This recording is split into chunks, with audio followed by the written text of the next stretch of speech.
Hello everyone, good afternoon সকলকে। তো আজকে দেখো, কালকে আমি রেসিপিটা করেছিলাম, তো তোমাদের সাথে আজকে আমি শেয়ার করছি, কারণ এডিটিং করতে পারিনি কাল, তাই। তো আমি এখানে করছি সাবুর খিচুড়ি। এখানে বাচ্চা বড় সকলেই খেতে পারবে। তো প্রথমে আমি কড়াইয়ে হালকা ঘি দিয়ে তার মধ্যে শুকনো লঙ্কা, পাঁচফোড়ন আর একটা তেজপাতা দিয়ে দিয়েছিলাম। আর পুরো রান্নাটা কিন্তু আমি ঘি দিয়েই করব। তো এখানে আমি দেখো সাবু ভিজিয়ে রেখেছি, আর এখানে আমি ডাল নিয়ে নিয়েছি 100 গ্রামের মতো। তো ডালটাকে আমি খুব মতো ফ্রাই করে নেব লাল করে। তো ডালটা এখানে দিয়ে দিয়েছি, আর এখানে সবজিগুলোও বানানো আছে। তো ডালগুলো লাল করে যতক্ষণ না লাল হয় আমি ভেজে নেব। তো আমি এখানে ঘি দিয়েই সম্পূর্ণটা করছি, কারণ কালকে মঙ্গলচণ্ডী ছিল, তোমরা সবাই জানো। তো মঙ্গলচণ্ডীর জন্য তো সাবু, কলা, দুধ এগুলো তো খাওয়াই হয়। তো ভাবলাম সাবুটাকে খিচুড়ি করে খাওয়াই যেতে পারে। তো ট্রাই করলাম। আমি কিন্তু কোনো কিছু দেখে বা কোনো কিছু শিখে আমি এটা ট্রাই করছি না, এটা নিজের মতো করে করছি। তোমরা চাইলে ট্রাই করতে পারো, তোমাদের ভালো লাগলে অবশ্যই ট্রাই করো, কারণ বাচ্চারাও খেতে পারবে আর বড়রাও খেতে পারবে। কারণ নরমও হয়, খেতেও কিন্তু ভীষণই টেস্টি হয়। আর বাচ্চাদের খাওয়ার জন্য লঙ্কাটা তোমরা পরিমাণটা কম দেবে, তাহলে বাচ্চারা খেতে পারবে।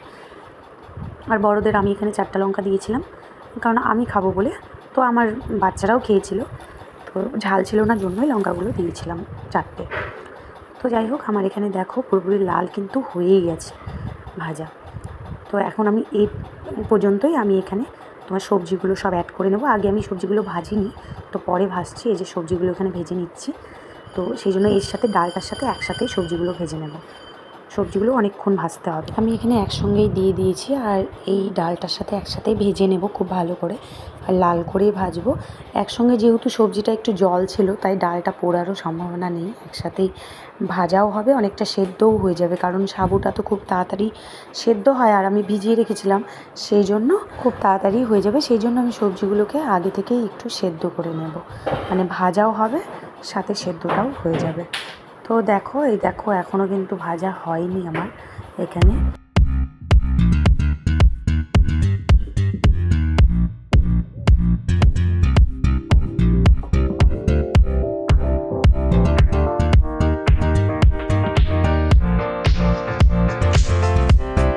মোটামুটি ভাজাটা হয়ে গেছে, আর আমি এখানে সন্দক লবণ ইউজ করছি। দেখো, যেহেতু মঙ্গলচণ্ডী, তো আমি এমনি লবণ খাবো না, সেই জন্য সন্দক লবণ। তোমরা এমনি লবণও ইউজ করতে পারো, অসুবিধা নেই। তো আমি আগে কেন লবণটা দিইনি, কারণ জল বেরিয়ে যাবে। সেই যাই হোক, আমার কিন্তু ভাজাটা কমপ্লিট হয়ে গেছে, দেখতেই পাচ্ছ। দেখো, লাল লাল হয়ে গেছে, আর এই সময় আমি কিন্তু সাবুটা দিয়ে দেবো।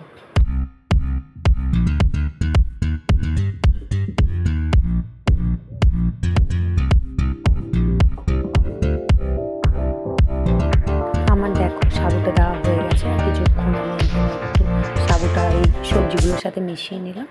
বেশিক্ষণ এখানে ফ্রাই করতে হবে না, কারণ সাবুটা অলরেডি নরম হয়েই রয়েছে। তো সেই জন্য এর মধ্যে আমি পরিমাণ মতো এখন জল ঢেলে দেবো। খুব বেশি জল দেব না, মোটামুটি যতটা লাগবে আন্দাজ মতো জলটা দিয়ে দিয়েছি। পরিমাণ মতো জল দিয়ে আমি এটাকে ঢাকবো না, এরকমই রাখবো। তো কালারটা এখানে হয়নি, কারণ আমি এখানে হলুদ ইউজ করিনি, হলুদও আমি খাবো না, সেই জন্য। তো আমি এখানে সন্দক লবণ আর ঘি দিয়েই করেছি পুরো রান্নাটাকে। তো তোমরা চাইলে হলুদও দিতে পারো, এমনি লবণও দিতে পারো, আর অনেকে গোলমরিচ ইউজ করে। তো আমি এখানে গোলমরিচই ইউজ করতে পারতাম, তো গোলমরিচ আমার কাছে ছিল না, সেই জন্য করতে পারিনি, এই জন্যই আমি লঙ্কা ইউজ করেছি। যাই হোক, এটাকে আমি ফোটার জন্য ছেড়ে দেবো কিছুক্ষণের জন্য।